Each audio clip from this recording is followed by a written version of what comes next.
سب سے پہلے یہ دعا کریں کہ اللہ پاک ان شہداء کے درجات بلند فرمائے جنہوں نے ہمارے ملک و ملت کی خاطر اپنی جانیں قربان کی تھیں۔ وہ تقریباً 20 لاکھ مسلمان ہیں، جن کے اندر مسلمان مرد بھی تھے، مسلمان عورتیں بھی تھیں، مسلمان بچے بھی تھے، مسلمان بچیاں بھی تھیں، مسلمان بوڑھے بھی تھے، مسلمان بوڑھیاں بھی تھیں۔ تو تقریباً 1 کروڑ ہمارے مسلمان بہن بھائیوں نے ملک و ملت کی خاطر ہندوستان سے ہجرت کی تھی۔ 20 لاکھ مسلمانوں نے اپنی جانیں قربان کی اور 1 کروڑ مسلمانوں نے اپنی جائیدادوں کو چھوڑا، اپنے وطنوں کو چھوڑا، اپنے رشتہ داروں کو چھوڑا اور ہجرت کر کے وہ پاکستان آ گئے۔ اللہ تعالیٰ ان کے درجات بھی بلند فرمائے، اور ان میں سے کوئی آج ہمارا مسلمان بہن بھائی موجود ہے جنہوں نے اس ملک کی خاطر لاکھوں کروڑوں کی جائیدادوں کو چھوڑ کر پاکستان آنا منظور کیا تھا۔ ان کروڑوں مسلمانوں میں سے چند کوئی مسلمان اس وقت موجود ہوں گے۔ میں آگے چل کر عرض کرتا ہوں، اللہ پاک کی ذات بابرکات نے جب یہ ہمیں ملک پاکستان عطا فرمایا تھا تو اس وقت انگریزی تاریخ تھی 14 اگست۔ آج ہمیں 14 اگست یاد ہے، لیکن اپنے اسلامی مہینے کی تاریخ یاد نہیں کہ اس وقت اسلامی مہینہ کون سا تھا اور اسلامی تاریخ کیا تھی۔ 14 اگست انگریزی مہینے کی تاریخ تھی، اور اگر غور کیا جائے، اگر ماضی کی طرف نظر کو دوڑایا جائے تو اس وقت ماہ رمضان المبارک کا مہینہ تھا اور 20واں روزہ تھا اور 27ویں رات تھی اور دن جمعرات کا تھا، اور آنے والا جو دن تھا وہ جمعۃ الوداع تھا۔ یہ اسلامی تاریخ اس وقت 14 اگست کے ساتھ تھی۔ نتیجہ کیا نکلا؟ 1400 سال پہلے اللہ پاک کی ذات نے لیلۃ القدر کے بابرکت لمحات میں ہمیں قرآن عطا فرمایا، اور 1400 سال کے بعد لیلۃ القدر کے بابرکت لمحات میں اللہ پاک نے ہمیں ملک پاکستان عطا فرمایا۔ نہ جانے اس وقت کتنے ہمارے مسلمان بہن بھائیوں نے رات کو مصلی بچھایا تھا۔ لیلۃ القدر کی رات کی بابرکت گھڑیوں میں کتنے کروڑوں مسلمانوں نے مصلی بچھا کر اللہ کی بارگاہ میں نوافل پڑھے تھے، دعائیں مانگی تھیں، تلاوت قرآن کی تھی۔ ہماری مسلمان ماؤں بہنوں بیٹیوں نے اپنے اپنے گھروں کے اندر نہ جانے کتنے کروڑوں کی تعداد میں رو رو کر اللہ پاک کی بارگاہ میں دعائیں کی، یا اللہ کافی سال ہو چکے ہیں تحریک پاکستان کو چلتے ہوئے، تو آج ہمیں اس نیکی کے مقصد کے اندر کامیابی عطا فرما اور ہمیں ملک پاکستان عطا فرما۔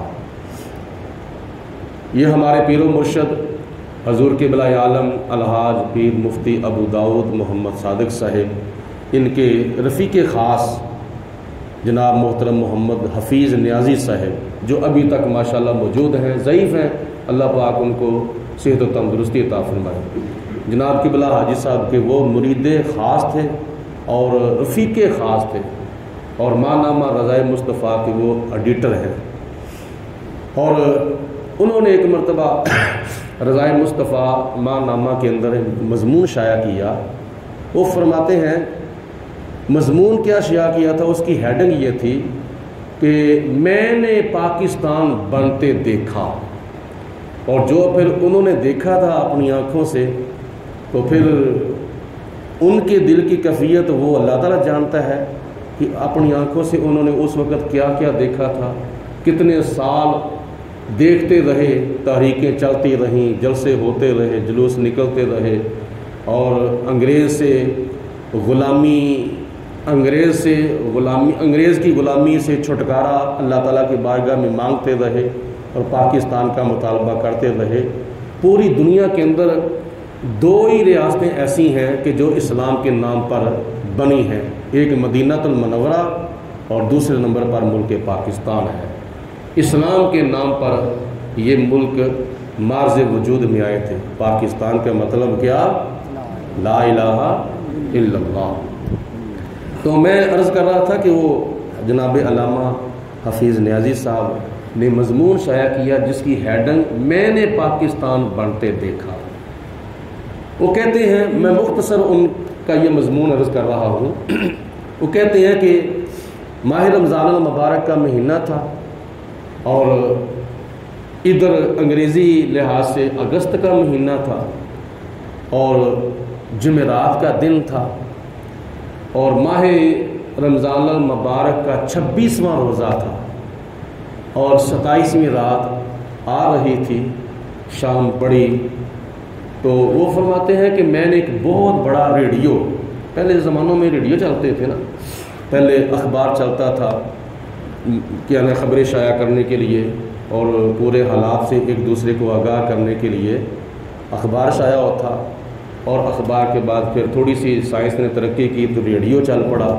تو کسی کے پاس چھوٹا ریڈیو تھا، کسی کے پاس بڑا ریڈیو تھا، اور جناب حفیظ نیازی صاحب کہتے ہیں کہ میرے پاس ایک بہت بڑے سائز کا ریڈیو تھا اور اس کی آواز بھی دور دور تک جاتی تھی۔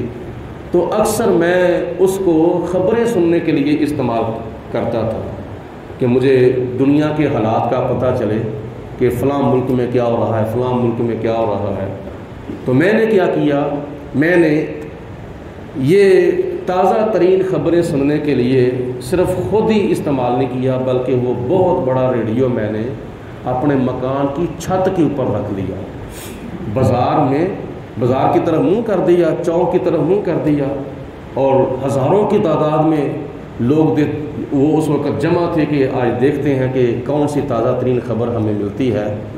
تو جب رات کے 12 بجے نصف اللیل کا وقت آیا، ادھر سے لیلۃ القدر کے بابرکت لمحات تھے، اللہ تعالیٰ کی رحمتوں برکتوں کا نزول ہو رہا تھا، اور کروڑوں کی تعداد میں مسلمان بہن بھائی بچے بوڑھے جوان مسلح بچھا کر اپنے اپنے گھروں میں سجدے کے اندر گرے ہوئے تھے اور خدا کی بارگاہ میں رو رو کے آنسو بہا کے گریہ زاری کر کے دعائیں مانگ رہے تھے۔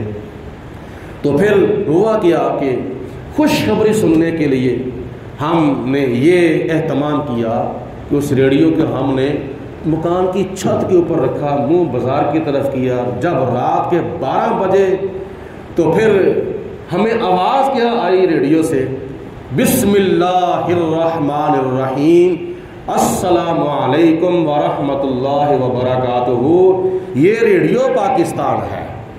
یہ خوشخبری رات کے 12 بجے ملی تو مسلمانوں نے اسی وقت اللہ کی بارگاہ میں سجدہ شکر ادا کیا، یا پروردگار عالم تیرا شکر ہے، تو نے ہمارے قائدین اور ہمارے علماء ہمارے مشائخ کی کوششوں کو تو نے کامیاب کیا ہے، تو نے ہمارے قائد اعظم محمد علی جناح کی کوشش کو کامیاب کیا، علامہ اقبال کی کوشش کو کامیاب کیا، دوسرے جو ہمارے علماء ان کے ساتھ تاریخ پاکستان میں کام کر رہے تھے، یا اللہ تو نے ان کی کوششوں کو بھی کام کیا اور ان کے جہاد کو بھی کامیاب کیا اور ان کی دعاؤں کو بھی یا اللہ تو نے قبول کیا۔ یا اللہ تیرا ہم شکر ادا نہیں کر سکتے۔ اللہ پاک کی ذات بابرکات نے 1400 سال پہلے لیلۃ القدر کے اندر ہمیں قرآن عطا فرمایا اور 1400 سال کے بعد ہمیں لیلۃ القدر کے اندر ملک پاکستان عطا فرمایا۔ اور اس پاکستان بنانے کا پھر مقصد کیا تھا، یہ بھی آخری بات یاد رکھیں کہ ہر چیز کو بنانے کا کوئی نہ کوئی مقصد ہوتا ہے۔ یہ جو لاؤڈ سپیکر ہے یہ دوسرے مسلمان بھائیوں تک آواز پہنچانے کے لیے ہے، یہ جو میں نے اینک لگائی ہے چلو یہ قرآن پاک پڑھنے کے لیے مطالعہ کرنے کے لیے ہے، یہ جو پھٹی ہے میرے سامنے یہ قرآن پاک رکھ کر پڑھنے کے لیے ہے، اور یہ پنکھے جو چلائے ہیں ہوا لینے کے لیے چلائے ہیں، کھانا پکتا ہے کھانے کے لیے، پانی بنایا جاتا ہے پینے کے لیے، مکان بنایا جاتا ہے رہنے کے لیے، ہر چیز کو بنانے کا کوئی نہ کوئی مقصد ہوتا ہے۔ پاکستان بنانے کا مقصد کیا تھا؟ بس وہ کلمہ شریف پڑھ لو آپ پاکستان کا مطلب کیا؟ سارے بولو لا الہ الا اللہ محمد رسول اللہ۔ یہ پاکستان بنانے کا مقصد تھا۔ اور اس کا معنی کیا ہے؟ اللہ کے سوا کوئی عبادت کے لائق نہیں، ایک ہی اللہ پاک ہے جو عبادت کے لائق ہے۔ مطلب یہ ہے کہ اس ملک پاکستان کے اندر بندگی ہوگی تو صرف اور صرف اللہ پاک کی ہوگی، اللہ کے سوا کسی بت کی پوجا نہیں ہوگی، کسی لات، کسی منات، کسی حبل، کسی جھوٹے خدا کی پوجا نہیں ہوگی۔ یہ ہے مقصد پاکستان بنانے کا۔ اور اگر اس مقصد کے اوپر غور کیا جائے، اگر اس مقصد کے اوپر غور کیا جائے تو کرتارپور کے اندر 14 ارب پیسہ روپیہ لگا کر یہ جو گردوارہ بنایا گیا تھا، یہ پاکستان بنانے کا مقصد ہے۔ اسلام آباد کے اندر جو ایک مندر کا پنگا لیا گیا تھا ماضی بعید کے اندر، تو یہ پاکستان بنانے کا مقصد تھا، یہ کلمے کا مقصد ہے، یہ کلمے کا معنی مفہوم ہے۔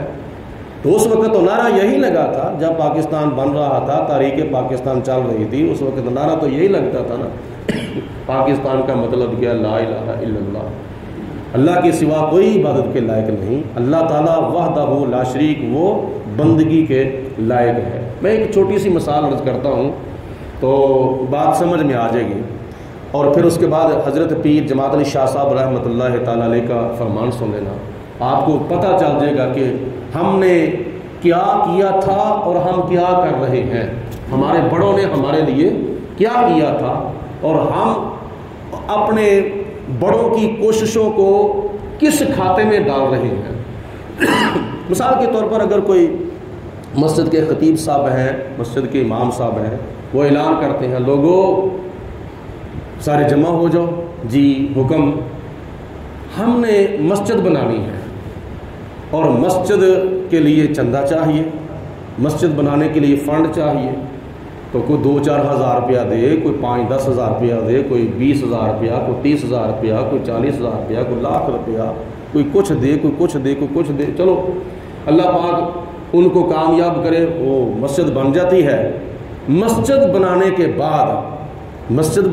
بعد وہ دنیا سے چلے جاتے ہیں، اور دنیا سے چلے جانے کے بعد ان کی جو آگے اولادیں ہیں وہ اسی مسجد کے اندر کنجر خانہ شروع کر دیں، اسی مسجد کے اندر شراب پینا شروع کر دیں، اسی مسجد کے اندر وہ نعت، ڈھول ڈمکے اور اس طرح کے غیر شرعی کام شروع کر دیں، تو پھر مسجد بنانے والوں کی جو روحیں ہیں وہ مرنے کے بعد ان کو کیا کہیں گے کہ ہم نے تو ان کے لیے مسجد بنائی تھی تاکہ یہ نماز پڑھیں 5 وقت کی، تاکہ یہ درس قرآن سنیں، تاکہ دین کی ترویج و اشاعت ہو، مسجد اس لیے بنائی تھی تاکہ جمعۃ المبارک کا خطبہ ہو، میلاد ہو، معراج ہو، نبی پاک علیہ الصلوۃ والسلام کی صفت و ثنا ہو۔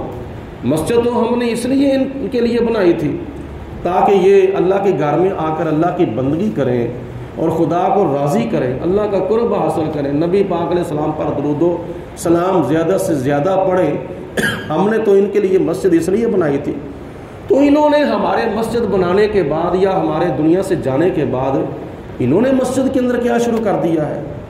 حضرت پیر جماعت علی شاہ صاحب رحمۃ اللہ تعالی علیہ امیر ملت، آپ کا یہ فرمان ہے کہ اللہ پاک کی ذات بابرکات نے پاکستان کی شکل میں ہمیں مسجد عطا فرمائی ہے، تو ہم نے اس ملک کے اندر وہ کام کرنا ہے جو اللہ تعالیٰ کا حکم ہے، وہ کام نہیں کرنا جو اللہ کا حکم نہیں ہے۔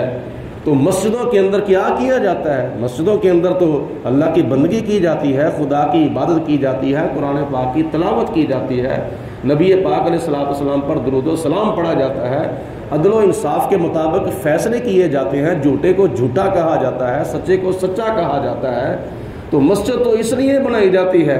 تو آج دیکھو کہ ہم اپنے ملک کے اندر کیا کر رہے ہیں، آج ہم اپنے بزرگوں کے بنائے ہوئے ملک میں کیا کر رہے ہیں؟ وہ کام کر رہے ہیں جو نہیں کرنے والا۔ کیا یہاں کنجری خانے نہیں ہوتے؟ کیا یہاں ناچ نہیں ہوتے؟ کیا یہاں ڈانس نہیں ہوتے؟ کیا یہاں ڈھول ڈمکے نہیں ہوتے؟ کیا یہاں شرابیں نہیں پی جاتی؟ کیا یہاں زنا کاریاں نہیں ہوتی؟